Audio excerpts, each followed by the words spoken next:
Kat, guess what? Hey Kathy, what's up? I bet you didn't know about these 7 secrets about your air fryer. I know a lot about the air fryer. Yeah. Secret number 1. Your air fryer, it's just a mini version of this. Yeah, I already knew that. So, like, this means, like, you don't have to preheat this. Okay.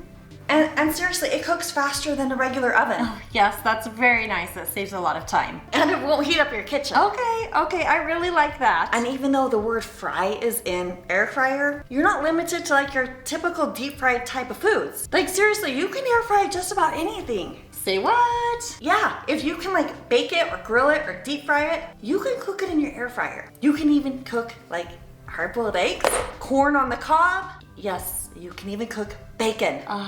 Bacon. And more. Like there's so much you can cook in it. That's pretty awesome, but how do you know how long to air fry stuff for? Oh, it's totally easy. If you follow recipe instructions, you just lower the temperature by 25 degrees. Just chop the cooking time in half. And then like if it's not done, just add on a few more minutes till it reaches that correct internal temperature. Okay, but how do I know the correct internal temperature? Oh, I got you, my friend. I got this free download. You can just like print it out, and I list out like all of the internal temperatures of meats, seafood, like things like cake, bread, cupcakes, cookies. All of it's listed right here. Plus I list out some air fryer tips for you. All you have to do is go to internaltemperaturechartcom and I'll email it to you. Okay, sweet. That's really awesome. Hey, secret number 2. Did you know you can cook 2 different foods at the same time? Oh, really? I hadn't thought about doing that before. Yeah, totally. Like I like to cook like frozen hamburger patties and french fries right next to each other right in the air fryer. You just cook it like at 370 degrees for about 14 to 16 minutes until it reaches that correct internal temperature. Also, you can cook like protein and vegetables at the same time. Oh, nice. How do you do that? Well, it just kind of depends on what you're cooking, but like, let's say you're doing like potatoes, you could cook those for a little while and then throw some chicken on top and then they all finish cooking at the same time. Or if you have veggies that cook faster, you just like put them around the meat and then they all cook at the same time. Oh, it's so good. You could even use like a rack or a tray for layering inside the air fryer if you wanted to. Well, that sounds really easy. Yeah, it is.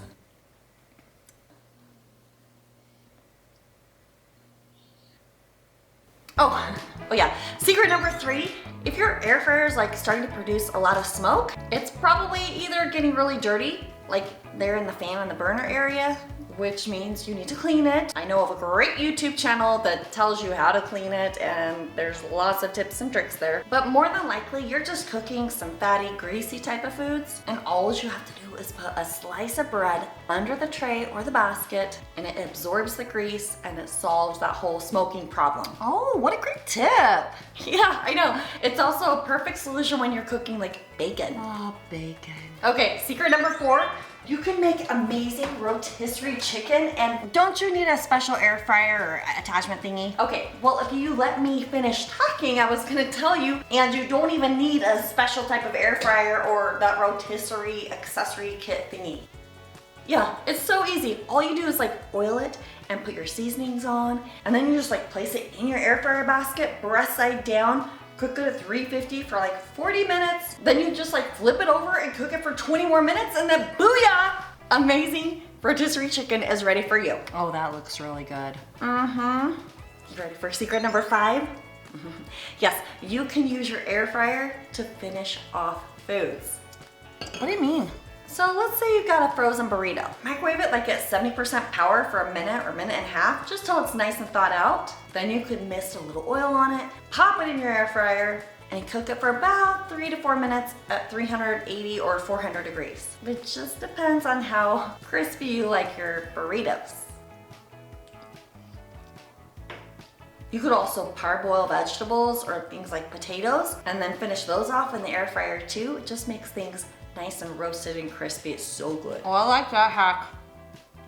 Okay, guess what? Secret number 6. Sometimes the fan in the air fryer is kind of powerful. It like blows little things all around. Oh yeah, that's a problem. Well, you could like use a rack to hold down food, or you could use toothpicks. Although a toothpick's not gonna hold down shredded cheese on my pizza. You are right. So instead, preheat your air fryer and then just set the pizza right down in there, close it up, and don't run it yet.